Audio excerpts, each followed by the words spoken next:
షాద్ నగర్ వైపు ఉన్న మన స్వర్గసీమ వెంచర్లో ప్లాట్లు కొన్న వాళ్ళంతా సంతోషంగా ఉన్నారు. ఒక్కసారి విజిట్ చేయండి. ఒక అమ్మాయి ఇంటిని గర్వించే కలలతో పరదేశానికి వెళ్ళింది. జీవితాన్ని నిలబెట్టే ఆశతో వెళ్లిన ఆ అమ్మాయికి ఇప్పుడు అక్కడే ఉరిశిక్ష ఎదురవుతోంది. ఆమె పేరే నిమిషప్రియ. కేరళకు చెందిన ఓ సాధారణ నర్సు. కానీ ఆమె జీవితం ఇప్పుడు అంతర్జాతీయ వార్తల్లోనూ మానవతా చర్చల మాధ్యమాల్లోనూ నడుస్తోంది. ఇది కేవలం నిమిష కథ కాదు. ఇది ఒక తల్లి పోరాటం, ఒక కుటుంబం గుండె చెరిగే వేచిచూపు, ఒక దేశం మానవత్వాన్ని నిలబెట్టే ప్రయత్నం. నిమిష ఎవరు? ఆమె కలలు ఎక్కడ మొదలయ్యాయి? నిమిషప్రియ పాలక్కడ్ జిల్లా కొల్లంగోడ్ గ్రామానికి చెందిన 37 ఏళ్ల నర్సు. తల్లిదండ్రులు గృహ పనుల్లో నిమగ్నమై ఉండగా ఆమె కుటుంబాన్ని ఆదుకోవాలని 2008లో యెమెన్ వెళ్ళింది. ప్రభుత్వ ఆసుపత్రిలో నర్స్గా పనిచేసింది. అక్కడ జీవితం చక్కదిద్దుకుంటూ 2011లో తిరిగి ఇండియా వచ్చి టోమీ థామస్ అనే వ్యక్తిని పెళ్లి చేసుకుంది.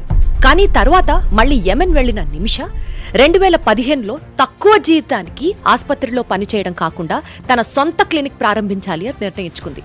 దీనికి చాలా కారణాలున్నాయి. పెళ్లవడం, తనకంటూ ఒక కుటుంబాన్ని ఏర్పడడం, దాని తర్వాత ఖర్చులు పెరగడం, ఆదాయం సరిపోవట్లేదు కదా, నేనే సొంతంగా ఎందుకు క్లినిక్ ఓపెన్ చేయకూడదు అన్నది ఆమె ఉద్దేశం. అయితే యెమెన్లో విదేశీయులు వ్యాపారం చేయాలంటే స్థానిక యెమెన్ పౌరుణ్ణి భాగస్వామిగా పెట్టుకోవాల్సిందే. అలా ఆ క్లినిక్ సూపర్వైజర్తో నిమిషాకి పరిచయం ఏర్పడడం, 63% షేర్ తను స్టార్ట్ చేయబోతున్న కొత్త క్లినిక్లో ఆ ఓనర్కి రావడం, అలాగే 33% తను ఎక్స్పీరియన్స్ చేయడం అన్నది వీళ్ళిద్దరి మధ్యలో డీలు. ఇందులో భాగంగా తలాల్ అబ్దో మహదీ అనే వ్యక్తితో క్లినిక్ని మొదలుపెట్టింది. ఆయనకు నిమిషప్రియ వైపు పూర్తిగా ఆధిపత్యం ఏర్పడడం మొదలైంది. ఆమె పాస్పోర్ట్ని తీసేసుకొని ప్రయాణాన్ని నిరాకరించేవాడు. క్రమంగా క్లినిక్లోంచి వస్తున్న ఆదాయాన్ని కూడా తన వైపుకే మళ్లించుకునేవాడు. ఇంకా చెప్పాలంటే ఆమెను ఫిజికల్గా, మెంటల్గా వేధించాడని ఆమె తల్లి ప్రేమకుమారి కూడా చెప్తున్నారు. ఇక్కడ నిమిషప్రియకి కూడా తెలియకుండా ఒక ఘటన జరిగింది. భారతదేశానికి తిరిగి వెళ్లిన నిమిషప్రియ తన భర్తని, కూతుర్ని కలవడానికి వెళ్ళినప్పుడు తలాల్ అనే వ్యక్తి ఎవరినైతే నమ్మి క్లినిక్తో తనతో పాటు భాగస్వామ్యానికి ఒప్పుకుందో తనకి తెలియకుండానే తలాల్ మోసం చేయడం సాగింది. తలాల్ వీళ్ళిద్దరి మ్యారేజ్ ఫొటోసు నిమిషప్రియకి తెలియకుండా ఫోటోలు తీయడం, అలాగే టామీ థామస్ ని ఆ ఫోటో నుంచి వేరు చేయడం, అంటే ఫోటోని మార్ఫ్ చేసి తలాల్ అండ్ నిమిషప్రియ ఇద్దరు భార్యాభర్తలుగా అక్కడ గవర్నమెంట్ కి సంబంధించి ఒక మ్యారేజ్ సర్టిఫికేట్ ని నిమిషప్రియ ప్రమేయం లేకుండా తీసుకోవడం జరిగింది. ఆ మ్యారేజ్ కి రిజిస్ట్రేషన్ చేయడం జరిగింది. యెమెన్ రూల్స్ ప్రకారం భర్త చెప్పేదే వేదం, భర్త చెప్పినట్లుగానే ప్రవర్తించాలి. సో ఇక్కడ మనం గమనించాల్సిన విషయాలు ఏంటంటే, తలాల్ ఆమెను తన అంగీకారం లేకుండా, తెలియకుండా పెళ్లి చేసుకుని మ్యారేజ్ రిజిస్టర్ చేశాడు. అంతేకాకుండా ఆమె పాస్పోర్ట్ని లాక్కున్నాడు.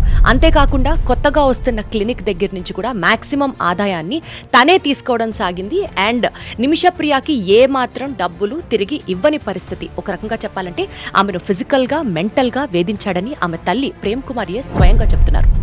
కేసులో నిబంధనల ప్రకారం ఆమె చేసిన ఫిర్యాదు తర్వాత పరిస్థితులు మరింత దిగజారాయి. ఆమెను కొంతకాలం ప్రశ్నించి తర్వాత పోలీసులు కూడా ఆమె కేసుని సీరియస్ గా తీసుకోకుండా ఆవిడని విడిచిపెట్టారు. హత్యకు దారితీసిన దురదృష్టకర నిర్ణయం ఇదే. 2017 జులైలో ఓ జైలు వార్డెన్ సలహాతో నిమిష తలాల్ను మత్తుమందుతో నిద్రపోయేలా చేసి తన పాస్పోర్ట్ను తిరిగి తీసుకోవాలి అని ప్లాన్ వేయడం జరిగింది. దురదృష్టవశాత్తు అతడికి ఓవర్ డోస్ కావడంతో అక్కడికక్కడే మృతి చెందాడు. తర్వాత అతని శరీరాన్ని ముక్కలు ముక్కలుగా చేసి నీటి ట్యాంకులో వేయడం అన్న అంశం కేసును మరింత హింసాత్మకంగా మార్చింది. ఒక నెల తర్వాత నిమిషప్రియ యెమెన్, సౌదీ సరిహద్దుల్లో అరెస్ట్ చేయబడింది. న్యాయ ప్రక్రియ ఇప్పుడు ఏ విధంగా పనిచేస్తుంది, శిక్షలు, మార్గాలు ఎలా ఉన్నాయి? 2018లో యెమెన్ కోర్టు ఆమెకు మరణశిక్ష విధించింది. 2023లో అప్పీల్ కోర్టు కూడా ఆమెను విజ్ఞప్తిని తిరస్కరించింది. అయినా సిరియా చట్టం ప్రకారం దియా అని పిలువబడే బ్లడ్ మనీని చెల్లిస్తే బాధిత కుటుంబం క్షమిస్తే శిక్షను రద్దు చేయవచ్చు. అయితే భారత ప్రభుత్వానికి యెమెన్లో అధికారిక సంబంధాలు లేవు. యెమెన్ రాజధాని సనా ప్రస్తుతం హౌతీ రెబెల్స్ ఆధీనంలో ఉంది. వాళ్లను ఎవరూ అధికారికంగా ప్రభుత్వంగా గుర్తించలేదు. దీంతో నేరుగా ప్రభుత్వ స్థాయిలో జోక్యం కుదరకపోయింది. చివరి క్షణం వరకు నిమిషప్రియ పోరాటం కొనసాగుతూనే ఉంది. 2025 జూలై 16న ఆమెకు ఉరిశిక్ష అమలు కావాల్సి ఉంది. చివరి క్షణంలో మత పెద్దలు, మానవ హక్కుల సంఘాలు, కుటుంబాల చొరవతో వాయిదా పడింది. కానీ బాధితుడి సోదరుడు మాత్రం న్యాయం జరగాలి, ఆలస్యమైనా ఏమీ కాదు అంటూ సామాజిక మాధ్యమాలలో పోస్ట్ చేశారు. ఈ ప్రయత్నాల్లో ముందుగా ఉన్నవారు కాంతాపురం ఏపీ అబూబకర్ ముస్లిమయార్ గారు, ఆయన ద్వారా యెమెన్కు చెందిన సుఫీ పీఠాధిపతి హబీబ్ ఉమర్ బిన్ హఫీజ్ బాధిత కుటుంబాన్ని ఒప్పించే ప్రయత్నంలో ఉన్నారు. అసలు ముందు ఇలాంటివి జరిగాయా? భారతీయులు విదేశాల్లో ఇలానే శిక్షకు గురై దియా ద్వారా క్షమించబడ్డ సందర్భాలు కూడా ఉన్నాయి. అబ్దుల్ రహీం అనే డ్రైవర్ సౌదీలో దియా చెల్లించడంతో ప్రాణదండన నుంచి తప్పించుకున్నారు. యెమెన్లో అమీనా ఆల్ రుఫైఫ్ 1998లో 14 ఏళ్ల వయసులో హత్య శిక్ష పడగా అంతర్జాతీయ ఒత్తిళ్ల కారణంగా అతను విడిచిపెట్టడం జరిగింది. కానీ ప్రతి కేసు కుటుంబం ఒప్పుకతోనే మారుతుంది. అటువంటి అనుమతి లేకపోతే ఏ రకమైన క్షమాభిక్షలు అమలు కావు. ఈ కేసుకి సంబంధించి ఇప్పుడేం జరుగుతోంది? నిమిషప్రియ తల్లి ప్రేమకుమారి 2024లో కోర్టు అనుమతితో సనా వెళ్లి అక్కడే ఆవిడ చేయాల్సిన ప్రయత్నాలన్నీ చేస్తున్నారు. Save Nimishapriya international action council ఏర్పడింది. 30 లక్షలకు పైగా బ్లడ్ మనీని సమీకరించగలిగారు. కానీ తలాల్ కుటుంబం ఇంకా ఒప్పుకోలేదు. భారత విదేశాంగ శాఖ ప్రస్తుతం స్థానిక అధికారులతో స్నేహపూరిత ప్రభుత్వాలతో సంప్రదింపులను కొనసాగిస్తోంది. ఇంతకీ నిమిషప్రియకి ఉరిశిక్ష అమలు అవుతుందా అవదా కాలమే నిర్ణయించాలి. కానీ ఆమె చేసింది తప్పే. కానీ ఉరిశిక్ష ఆమెకి న్యాయమే అంటారా?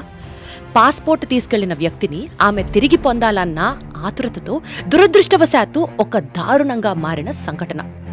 మానవత్వం, శిక్ష, శాంతి, క్షమ ఇవన్నీ ఒకే చోట కలిసినప్పుడు న్యాయం అంటే ఏమిటి అనేది మనమందరం ఆలోచించాల్సిన ప్రశ్న.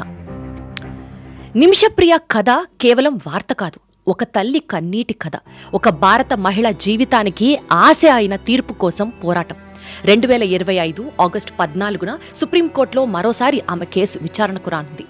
ఈ కథ మిమ్మల్ని తాకితే మానవత్వం కోసం మీరు కూడా నిలబడండి.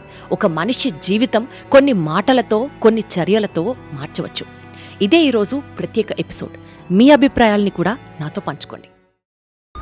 మీ వాహనాన్ని రోడ్డుపై ఆపే అధికారం పోలీస్కి ఉందా? ఒకవేళ ఆపితే మీరేం చేయాలి?